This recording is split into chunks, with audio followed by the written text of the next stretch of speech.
ओम शांति। आजकल लोगों को अपने शरीर का श्रृंगार करने का बहुत शौक़ रहता है। ऐसे ही कई लोगों को अपने मन का श्रृंगार करने का भी शौक़ रहता है। जैसे शरीर का श्रृंगार आभूषणों से होता है, ऐसे मन का श्रृंगार दिव्य गुणों से होता है। ऐसे ही दिव्य गुणों में एक महत्वपूर्ण गुण है क्षमा, और यही हमारा आज का विषय है। क्षमा वो गुण है जिससे आप अपने जीवन में आने वाली अनेक परिस्थितियों को सहज पार कर सकते हो। क्षमा वो गुण है जिससे आप दूसरे को बदलने का एक मौका दे सकते हो। क्षमा वो गुण है जिससे आप संगठन को टूटने से बचा सकते हो। तो क्षमा वो गुण है जिससे आप अनेक लोगों के दिलों पर राज्य कर सकते हो, उनके स्नेह और सम्मान के पात्र बन सकते हो। तो आइए आज इस श्रेष्ठ गुण को हम समझने की कोशिश करते हैं। जब कोई अप्रिय घटना घटती है तो उसका प्रभाव हमारे मन पर पड़ता है और हमारा मन कुछ नेगेटिव फीलिंग्स में जैसे कि बंध जाता है। ये नेगेटिव फीलिंग्स जैसे कि जिसने वो गलती की है उससे बदला लेने की भावना, उसके प्रति घृणा भाव, और अगर वही गलती हमसे खुद से हुई है तो खुद के लिए भी कोई हीन भावना जागृत हो जाना कि ये गलती हमसे कैसे हो गई। तो ऐसे समय पर जब व्यक्ति अपने ऊपर निरंतर प्रयास करता है, खुद को समझाता है और इन नेगेटिव इमोशंस के बंधन से खुद को मुक्त करता है, तो इसको सच्चे रूप में कहा जाएगा क्षमा करना। इसी बात को एक फेमस ऑथर लुइस मेडिस ने कहा है, to forgive is to set the prisoner free and discover that the prisoner was you. इस बात से ये समझ में तो आता है कि क्षमा करने का जो कर्म है वो दूसरों के ऊपर एहसान करने का तो बाद की बात है, लेकिन पहले स्वयं के ऊपर एहसान करने की ये बात है। जब कोई गलत घटना घटती है तो उस घटना को हमें दोनों दृष्टिकोण से देखना चाहिए। एक दृष्टिकोण है जिससे गलती हुई उसका, और दूसरा दृष्टिकोण है जो उसका विक्टिम बना। जिससे गलती हुई है उसके शब्द तो इस प्रकार के हो सकते हैं कि ये गलती हमसे पहली बार हुई है, हमको माफ़ी मिलनी चाहिए। ये गलती मैंने जानबूझ के नहीं की है तो हमको माफ़ी मिलनी चाहिए। ये गलती मैंने किसी और के बहकावे में आकर के मेरे से हो गई है तो मुझे माफ़ी मिलनी चाहिए।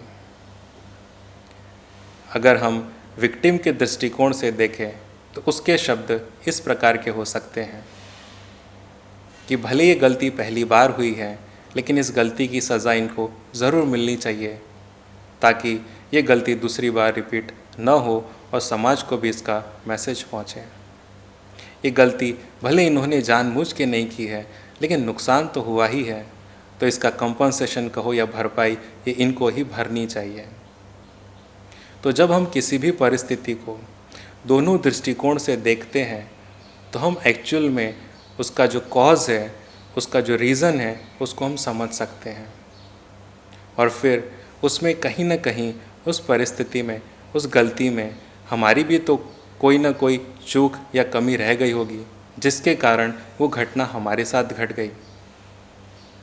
तो दोस्तों, दूसरों के ऊपर दोष देने के बजाय, दूसरों से घृणा करने के बजाय, तब ये समय है कि हम अपनी कमी को पहचानें और उसको ठीक करके हमारे जीवन में ये घटना आगे फिर से न घटे, इसका हम ध्यान रखें। कई बार लोग कहते हैं कि जब तक इस अपराधी को सज़ा नहीं मिलती तब तक हम चैन से नहीं बैठेंगे। अब इससे समझ में आता है कि जो ये व्यक्ति बोल रहा है वो अपने लिए क्या चूज़ कर रहा है, अशांति। माना जब तक वो अपराधी को सज़ा नहीं मिलेगी तब तक ये व्यक्ति अशांति में रहना चाहता है या रहने का ऑप्शन चूज़ कर रहा है। लेकिन ये कहाँ तक समझदारी की बात है? यहाँ पर ये भी ध्यान देने वाली बात है कि हमारे साथ हमारे परिवारजन, हमारे दोस्त, कई लोग हमसे जुड़े होते हैं और हमारे मन की अशांति इन सब लोगों को प्रभावित कर सकती है। इसीलिए जब भी कोई ऐसी घटना घटती है तो हमारी प्राथमिकता, हमारी प्रायोरिटी ये होनी चाहिए कि हम उस घटना के नेगेटिव प्रभाव से पहले मुक्त हो जाएं। अगर हम संबंध की बात करें तो कई बार ऐसा होता है कि छोटे मोटे मनमुटाव के कारण संबंधों में दरारें आने लगती हैं और एक दिन ये दरारें बढ़ते बढ़ते संबंध टूटने पर आ जाता है। लेकिन तभी भी हमारे पास ऑप्शन है। क्या हम अपने जीवन में स्नेह चाहते हैं या फिर एक रूखा सूखा जीवन चाहते हैं? हमें याद करना चाहिए कि जब हमारा संबंध उस व्यक्ति से जुड़ा था तब हमने ज़रूर उनमें विशेषता देखी थी, तभी तो हमारा संबंध जुड़ा था, तभी तो एक स्नेह पैदा हुआ था। तो आज हम उनकी केवल कमज़ोरी को क्यों देख रहे हैं? तो हम आज भी उनकी विशेषता को याद करें, उनकी विशेषता को देखें और जो भी मनमुटाव हुआ है उसके लिए हम एक दूसरे से बातचीत करें और इसको हम सुलझाने की कोशिश करें और हमारा संबंध बना रहे, यही हमारी पहली कोशिश रहनी चाहिए। कहा जाता है everything happens for the reason, अर्थात जो भी हमारे साथ घटनाएं घट रही है उसका कहीं न कहीं कनेक्शन हमारे पास्ट कर्मों के साथ ज़रूर होता है। वो पास्ट कर्म हमारे इस जन्म के भी हो सकते हैं या फिर हमारे पूर्व जन्मों के भी कर्म हो सकते हैं और उसी के कारण आज ये परिस्थिति निर्माण हमारे सामने हुई है। लेकिन कई लोग इसका आर्गुमेंट इस प्रकार करते हैं कि ये तो जैसे आपकी एक इमेजिनेशन है। नहीं, इसको समझने के लिए देखिए, जब हम डॉक्टर के पास जाते हैं और हम कहते हैं हमें आज ये तकलीफ़ हो रही है, तो डॉक्टर आपसे आपकी हिस्ट्री पूछता है, ये तकलीफ़ आपको कब से हो रही है, आपने क्या खाना खाया था, एक्सेट्रा एक्सेट्रा। वो आपकी एक्टिविटी को जानने की कोशिश करते हैं ताकि उसी प्रमाण आपको दवाई और आपको कुछ परहेज़ बता सकें। तो इससे ये समझ में आता है कि जो भी हमारे साथ घटनाएं घटती है या जो भी परिस्थिति निर्माण हुई है उसमें कहीं न कहीं हमारे पास्ट कर्म जिम्मेवार ज़रूर हैं। तो हम अपने कर्मों की ये रिस्पॉन्सिबिलिटी स्वीकार करें, क्योंकि जहाँ हम अपनी जिम्मेवारी को स्वीकार करते हैं वहाँ परिवर्तन शुरू हो जाता है और परिस्थिति हल्की होना शुरू हो जाता है और हम एक समाधान तक पहुँच सकते हैं। ये भी क्षमा करना है। हम आपसे एक प्रसंग शेयर करना चाहते हैं। एक बार एक लेडी से एक गलती हो जाती है और समाज वाले ये निर्णय लेते हैं कि उसको सबके बीच में ला कर के पत्थर मार के उसको मार दिया जाए। जब सब लोग वहाँ पर एकत्रित होते हैं तो वहाँ एक व्यक्ति होता है, उसको उस लेडी पर दया आती है और वो सबके बीच में आता है और कहता है कि जिसने अपने जीवन में कभी कोई गलती नहीं की है वो सबसे पहला पत्थर मारे। उस व्यक्ति की बात सुनकर लोगों के हाथ में जो पत्थर थे वो लोग नीचे रख देते हैं। इस प्रसंग से ये समझ में आता है कि गलती किससे नहीं होती है, गलती हम सबसे होती है, लेकिन उस व्यक्ति को अपनी गलती को सुधारने का मौका ज़रूर दिया जाना चाहिए और उसकी क्षमा भी उसकी गलती को देख करके दी जा सकती है। कई बार लोग कहते हैं, क्या दूसरा व्यक्ति गलती करता रहे और हम उनको माफ़ी देते रहें? नहीं, हम यहाँ ये भी नहीं कह रहे हैं। जैसे कि परिवार में माँ बाप हैं और उनके बच्चे जब गलती करते हैं तो माँ बाप उनको समझाते हैं, लेकिन जब बार बार समझाने पर भी बच्चा नहीं सुधरता है तो माँ बाप उनको कुछ न कुछ छोटी मोटी पनिशमेंट ज़रूर देते हैं। लेकिन यहाँ पर नोट करने वाली बात यह है कि माँ बाप बच्चे को पनिश करते हैं उसको सुधारने के लिए। एक माँ बाप के दिल में शुभ भावना होती है कि मेरे बच्चे के अंदर ये गलत संस्कार न पड़े, ऐसे ही आप अगर किसी ऑर्गेनाइजेशन को देखो तो वहाँ पर भी जब किसी को कोई कार्य दिया जाता है तो वहाँ पर उसकी रिस्पॉन्सिबिलिटी, उसकी अकाउंटेबिलिटी को सेट किया जाता है। अगर वहाँ पर किसी से गलती होती है तो उस रिस्पॉन्सिबिलिटी के आधार पर उनको पेनल्टी पे करनी पड़ती है। तो ये रूल्स एंड रेगुलेशंस क्यों बनाए जाते हैं? ताकि हर व्यक्ति अपनी सिंसेरिटी से काम करे और ऑर्गेनाइजेशन का प्रोग्रेस होता रहे। तो वहाँ पर भी जो पेनल्टी की बात है वो कोई आपसी कोई दुश्मनी की बात नहीं है, लेकिन ये एक मैनेजमेंट सेटअप है। इसी प्रमाण अगर हम अपने जुडिशल सिस्टम की बात करें तो वहाँ पर भी जब कोई अपराधी को सज़ा देने में आती है तो जज का कोई पर्सनल उस अपराधी के साथ दुश्मनावट नहीं होती है। जज क्या करता है, उस अपराधी का जब अपराध सिद्ध होता है तो उसके अनुसार जो सज़ा हमारे लॉज में लिखी है वो उसको सुनाता है। और उसके पीछे भी दो मोटिव होते हैं। एक मोटिव कि वो अपराधी अपनी गलती को रियलाइज़ करे और ख़ुद को परिवर्तन करने की कोशिश करे, और दूसरा ये मैसेज समाज तक पहुँचे कि अगर हम ये गलती करेंगे तो हमें भी ये सज़ा मिल सकती है। आपने कई बार ये सुना होगा कि कोर्ट ने तो किसी को आजीवन कारावास दे दिया, लेकिन जब वो व्यक्ति कुछ वर्षों के बाद अपने में परिवर्तन लाता है, लोगों को उसका परिवर्तन दिखता है, तो उसको रिहा किया जाता है। क्योंकि सज़ा देने के पीछे यही एक मोटिव होता है कि उस व्यक्ति के अंदर जो एक गलत मानस छिपा है उसको हमें ख़त्म करना है, ना कि उस व्यक्ति को ख़त्म करना है। कई बार लोग ये कहते हैं कि क्षमा करना ये तो एक कायरता की निशानी है, लेकिन आप क्षमा के शब्द को देखिए, क्षमा, इसमें माँ शब्द है। माँ क्या करती है? माँ पूरे परिवार को समा करके, हर एक को सहन करके परिवार को एकजुट रखती है। तो क्या माँ कायर है? नहीं। कहा जाता है क्षमा वीरस्य भूषणम, अर्थात क्षमा तो वीरों का एक आभूषण है। ये भी आपने सुना होगा, नल के सहारे नीर बहता है और धागों के सहारे चीर बनता है। बात पते की ये भी है दोस्तों कि क्षमा से ही व्यक्ति वीर बनता है। तो क्षमा करना ये कोई कायरता की निशानी नहीं है, लेकिन ये तो एक वीरता की निशानी है, वीरों का एक कर्म है। तो हमने समझा कि क्षमा के गुण को धारण करने से हमारा जीवन शांतिमय, सुखमय बन सकता है, हमारे संबंध स्नेहमय बन सकते हैं।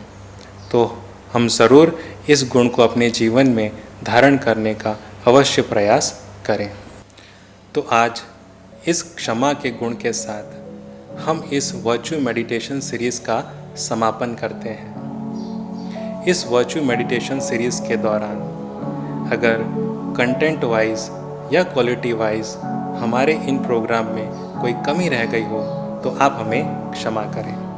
आपने हमारे इस सीरीज़ को इतना सराहा, इतना प्यार दिया, इसके लिए हम आपके आभारी हैं। आपका ये स्नेह ही है जो हमको प्रेरणा देता है कि हम आने वाले दिनों में भी इस प्रकार के प्रोग्राम्स हम आपके लिए लाते रहें। और इसीलिए आज हम और एक अनाउंसमेंट करने जा रहे हैं। आने वाली 4 तारीख से 4 मई से हम एक नई सीरीज़ शुरू करने वाले हैं जिसका टाइटल रहेगा डिवाइन पावर्स। जैसे दोस्तों आप वर्च्यू मेडिटेशन सीरीज़ के साथ जुड़े रहें और हमें आपकी सेवा करने का जो चांस दिया है, ऐसे ही आप हमारी नई सीरीज़ डिवाइन पावर्स के साथ भी जुड़े रहेंगे और आपकी सेवा करने का हमें चांस देंगे। यही हमारी आपसे एक उम्मीद है। ओम शांति।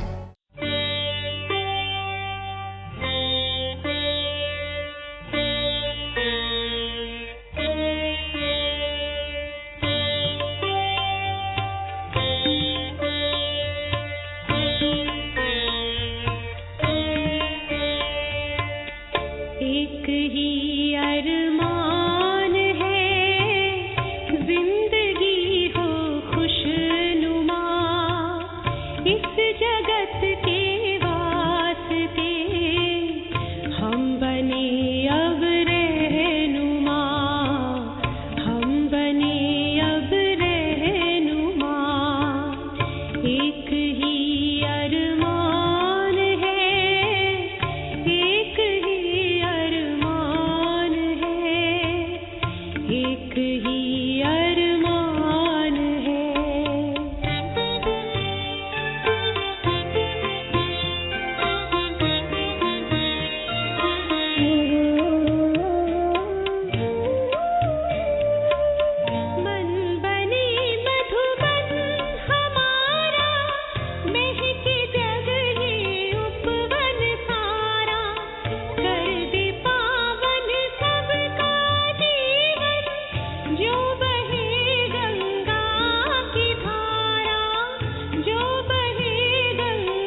इस जगत के वास्ते हम बने अब रहनुमा, हम बने अब रहनुमा।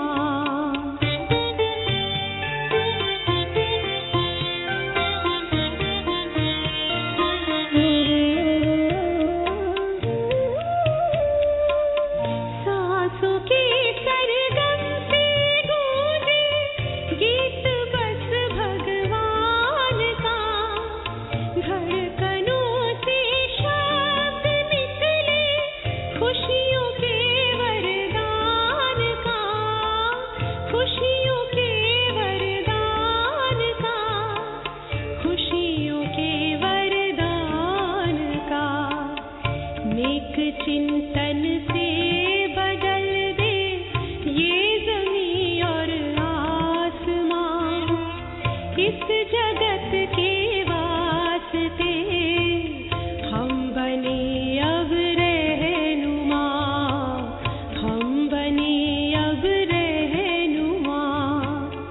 एक ही अरमान है जिंदगी हो खुशनुमा, इस जगत के वास्ते हम बने अब रहनुमा, हम बने अब रहनुमा, हम बने अब रहनुमा।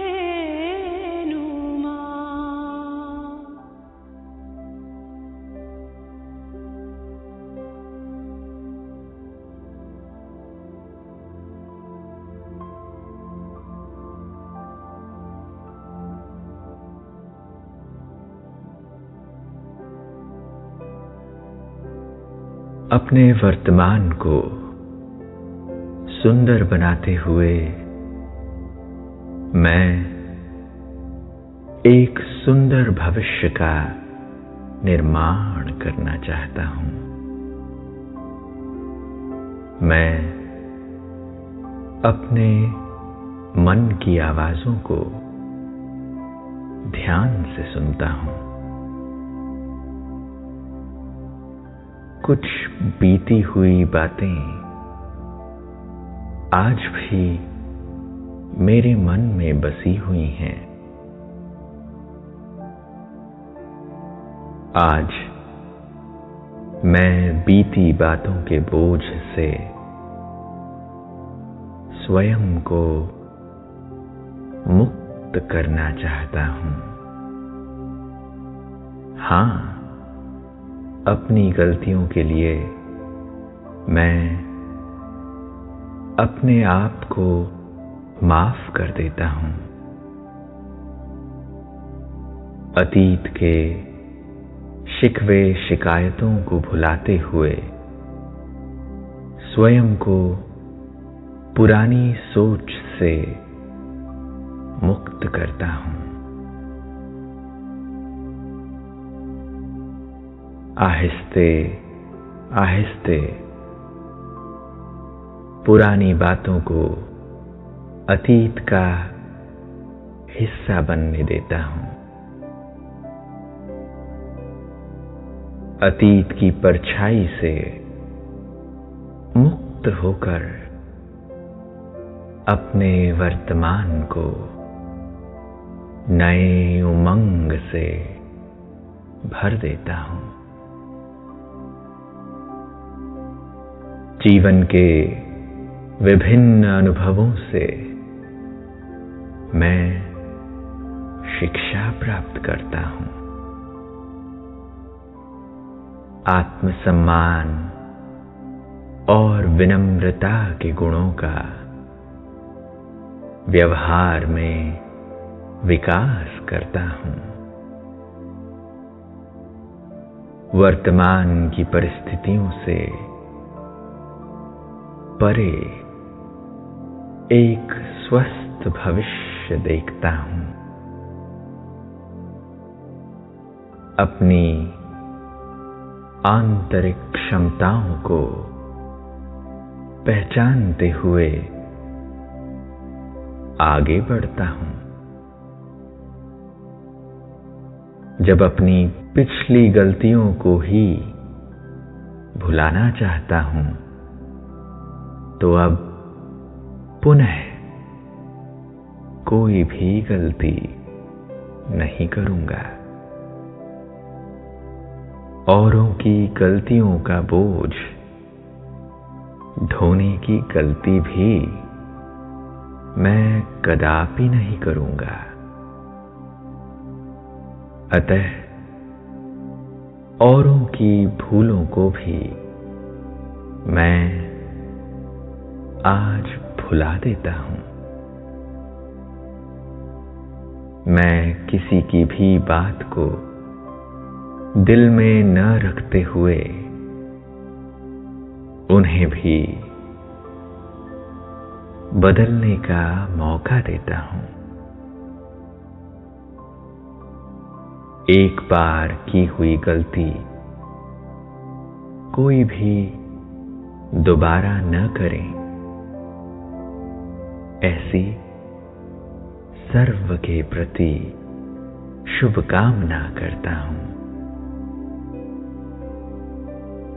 जाने या अनजाने रूप से यदि मेरे कर्म और व्यवहार द्वारा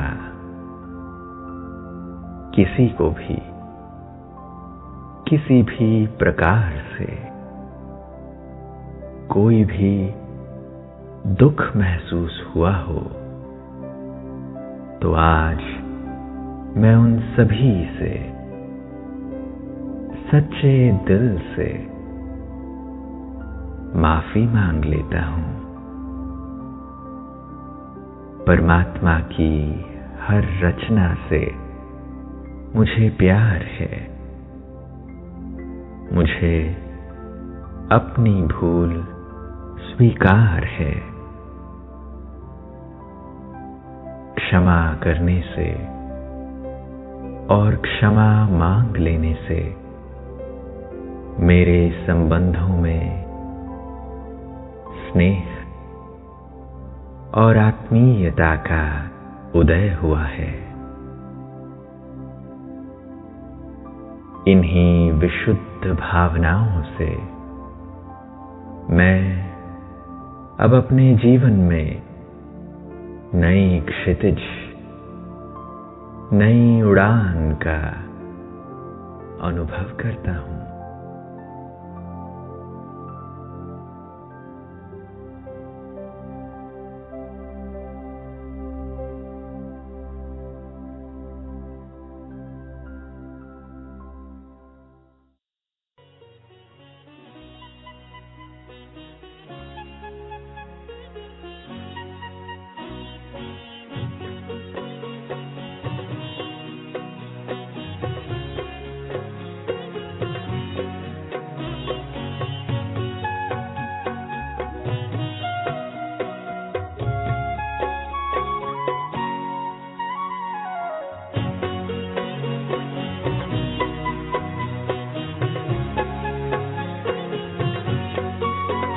चरणों में जगह मांगी थी, हमें दिल में बसा लिया।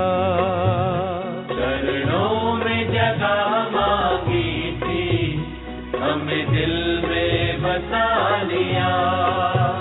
थे एक नजर के प्यासे, नजरों में समा लिया। आपका शुक्रिया, आपका शुक्रिया, आपका शुक्रिया, आपका शुक्रिया।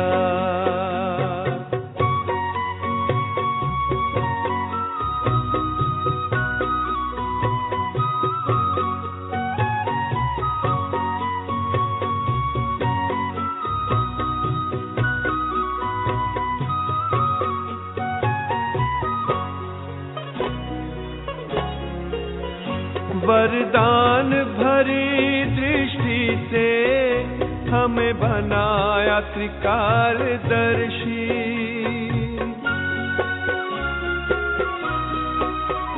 वरदान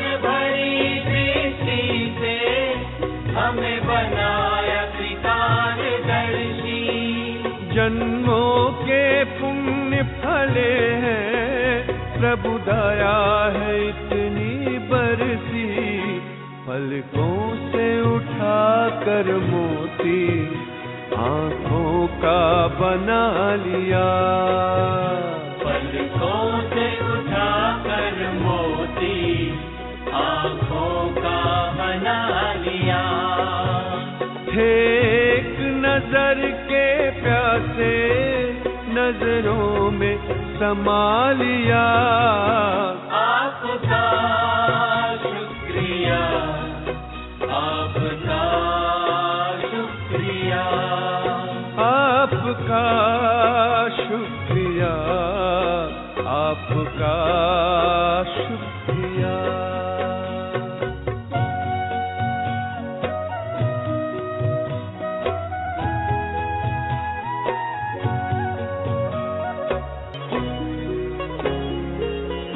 खुशियों के पंख लगाकर जी करता है उड़ जाऊं।